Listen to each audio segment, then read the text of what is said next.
नमस्कार। मैं Acharya doctor Dilip Kumar, PhD, gold medalist, Navyug Jyotish Shikshan संस्थान की पाठशाला में आपका स्वागत करता हूं। आज से एक नई सीरीज स्टार्ट कर रहा हूं, ग्रहों का गोचर फल। गोचर का मतलब है ग्रहों का भ्रमण। गो मीन्स ग्रह और चर मीन्स चलना। गोचर का पूरा अर्थ होता है ग्रहों का चलना। नवग्रह सूर्य, चंद्र, मंगल, बुध, गुरु, शुक्र, शनि, राहु, केतु सभी की अपनी अपनी गति होती है और सभी ग्रह गोचर करते समय अलग अलग समय तक एक राशि में रहते हैं। शनि ग्रह सबसे मंदा है और गोचर करते समय सबसे अधिक समय 2.5 वर्ष लेता है। एक राशि में 2.5 वर्ष का भ्रमण करता है और पूरे ब्रह्मांड का गोचर करने में उसे 30 वर्ष लगते हैं। चंद्रमा सबसे अधिक गति से गोचर करता है, फास्ट मूविंग प्लैनेट है बहुत। और सबसे पहले मैं आपको सभी ग्रहों की गति के बारे में बताता हूं कि कौन सा ग्रह एक राशि में कितने समय तक गोचर करता है। सूर्य 30 दिन तक एक ही राशि में गोचर करता है और 30 दिन के बाद वो दूसरी राशि में चला जाता है। चंद्रमा 2.25 दिन एक राशि में गोचर करता है।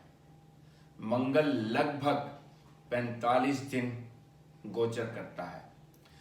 बुध लगभग 22 दिन एक राशि में गोचर करता है।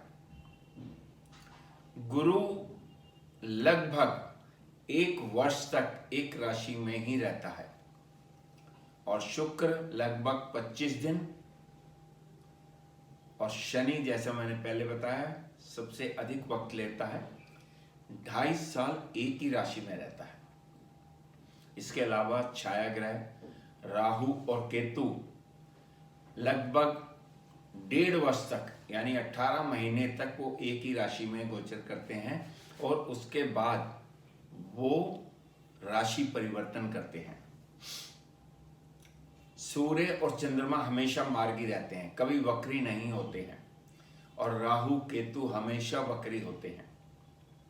और मंगल, बुध, गुरु, शुक्र और शनि कभी मार्गी होते हैं और कभी वक्री हो जाते हैं।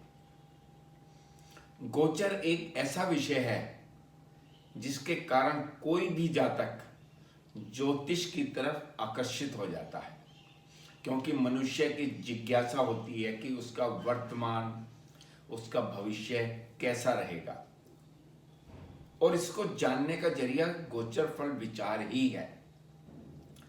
गोचर की जानकारी हमें 3 आधारों पर प्राप्त होती है।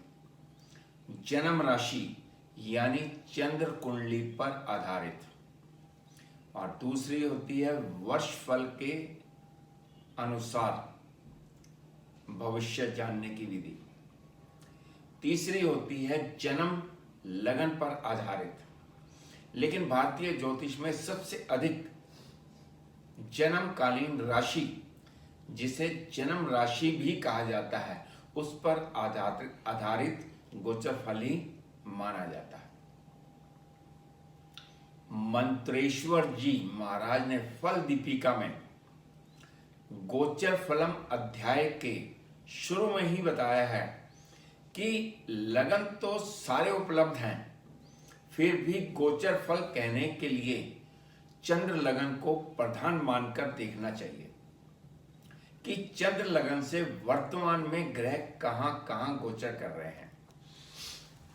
अब आपको बताता हूं कि सभी ग्रह गोचर में राशि में प्रवेश के पहले ही अपना प्रभाव देना शुरू कर देते हैं। सूर्य एक राशि में 30 दिन रहता है, लेकिन जब वो दूसरी राशि में प्रवेश करता है तो उस प्रवेश करने से 7 दिन पहले ही इंडिकेशन दे देता है कि आपके साथ मैं शुभ करूंगा या अशुभ करूंगा, अशुभ फल मिलेगा या शुभ फल मिलेगा। चंद्रमा 2 घंटे पहले राशि परिवर्तन से शुभ और अशुभ फल का इंडिकेशन दे देता है। मंगल 8 दिन पहले, बुध 7 दिन पहले, गुरु 2 महीने पहले इंडिकेशन दे देता है कि आपके साथ अब शुभ होने वाला है या अशुभ होने वाला है। शुक्र 7 दिन पहले और शनि लगभग 6 महीने पहले इंडिकेशन दे देता है कि आपके साथ आने वाले समय में जब मैं राशि परिवर्तन करूंगा तो शुभ फल प्राप्त होगा या अशुभ होगा, उसका इंडिकेशन 6 महीने पहले ही आ जाता है। राहु और केतु 3 महीने पहले अपना प्रभाव आरंभ कर देते हैं, इंडिकेशन दे देते हैं। अब आपको बताते हैं कि प्रत्येक ग्रह गोचर करते समय कब शुभ फल देता है और कब अशुभ फल देता है। गोचर देखने के लिए हमेशा चंद्र कुंडली का ही प्रयोग किया जाता है। हालांकि गोचर में कुछ चीजें ऐसी भी होती हैं जिनका हमें लगन कुंडली से देखना पड़ता है, विचार करना पड़ता है, वो आपको बाद में बताएंगे। लेकिन ग्रहों का शुभ या अशुभ फल हमें चंद्र कुंडली का प्रयोग ही करना है। सबसे पहले बात करते हैं सूर्य की। सूर्य चंद्र कुंडली से गोचर करते समय जब तीसरे भाव, छठे भाव, 10वें भाव और 11वें भाव में गोचर करेगा तो बहुत शुभ फल देगा। इन भावों में सूर्य का गोचर जातक का स्वास्थ्य अच्छा कर देता है, मित्रों का सहयोग प्राप्त होता है, जातक के साहस पराक्रम में वृद्धि होती है, शत्रुओं का नाश होता है,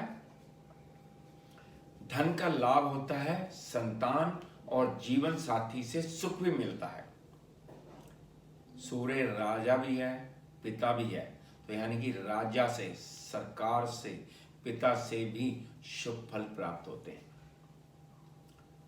लेकिन जब चंद्र कुंडली से सूर्य गोचर करते समय अन्य भावों में यानी कि first house, second house, fourth house, fifth house, 7th house, 8th house, 9th house या 12th हाउस में गोचर करता है तो ये मानसिक अशांति देता है, हेल्थ खराब रहती है, ग्रह कलेश रहता है, मित्रों से अनबन हो जाती है।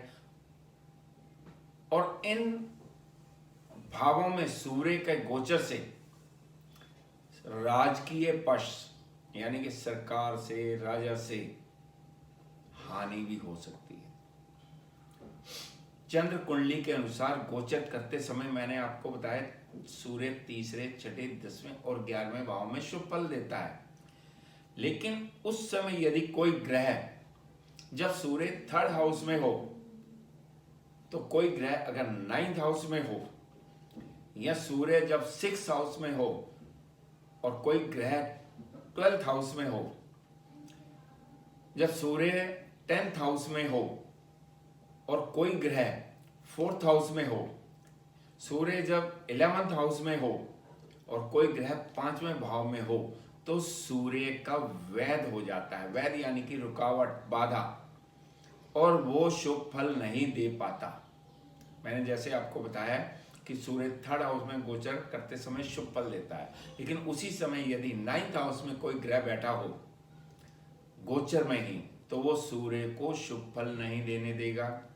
सूर्य 6th हाउस में हो और कोई ग्रह 12th हाउस में हो तो भी उसे फल नहीं देने देगा। सूर्य 10th हाउस में हो और 4th हाउस में कोई ग्रह बैठा हो तो सूर्य को वो शुभ फल नहीं देने देगा, उसका वैध हो जाएगा। 11th हाउस में सूर्य हो और कोई ग्रह 5th हाउस में हो तो भी सूर्य अपना शुभ फल नहीं दे पाता है। अब आपको चंद्र कुंडली से चंद्रमा यदि पहले, तीसरे, छठे, 7वें, 10वें और 11वें भाव में गोचर करेगा तो शुभ फल देगा। इन भावों में चंद्रमा गोचर करता है तो व्यक्ति को स्त्री सुख प्रदान होता है, उत्तम भोजन प्राप्त होता है, नए नए वस्त्र प्राप्त होते हैं, हेल्थ अच्छी रहती है। यदि चंद्रमा चंद्र कुंडली से 4th हाउस, 8th हाउस या 12th हाउस में गोचर करेगा तो जातक को मानसिक अशांति देगा, हेल्थ खराब करेगा, स्त्री को पीड़ा होगी और सभी कार्यों में बाधाएं पहुंचती हैं। चंद्र कुंडली के अनुसार गोचर करते समय चंद्रमा पहले, तीसरे, छठे, 7वें, 10वें और 11वें भाव में शुभ फल देता है। लेकिन यदि इसी समय कोई ग्रह 5वें, 9वें, 12वें, दूसरे, चौथे, 8वें भाव में गोचर कर रहा हो तो ग्रह का वैध हो जाता है और चंद्रमा शुभ फल नहीं दे पाता है। अब जैसे चंद्रमा 1st हाउस में, चंद्र कुंडली के 1st हाउस में गोचर कर रहा है तो वो आपको शुभ फल देगा, लेकिन उसी समय कोई ग्रह 5वें भाव में भी होगा तो वो आपको शुभ फल नहीं देगा। इसी प्रकार अगर चंद्रमा 3rd हाउस में गोचर कर रहा है तो वो शुभ फल देगा, लेकिन अगर कोई ग्रह 9th हाउस में हो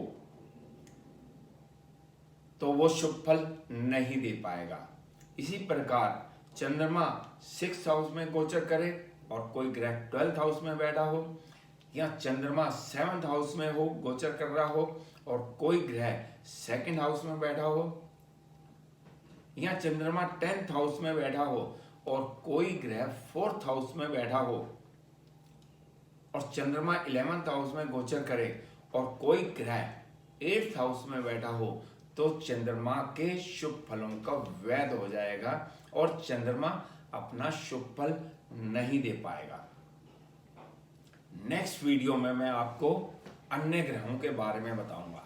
यदि आपको मेरी ये वीडियो पसंद आए, इसे लाइक कीजिए, शेयर कीजिए और मेरे चैनल नवयुग ज्योतिष चैनल को सब्सक्राइब कीजिए। नमस्कार।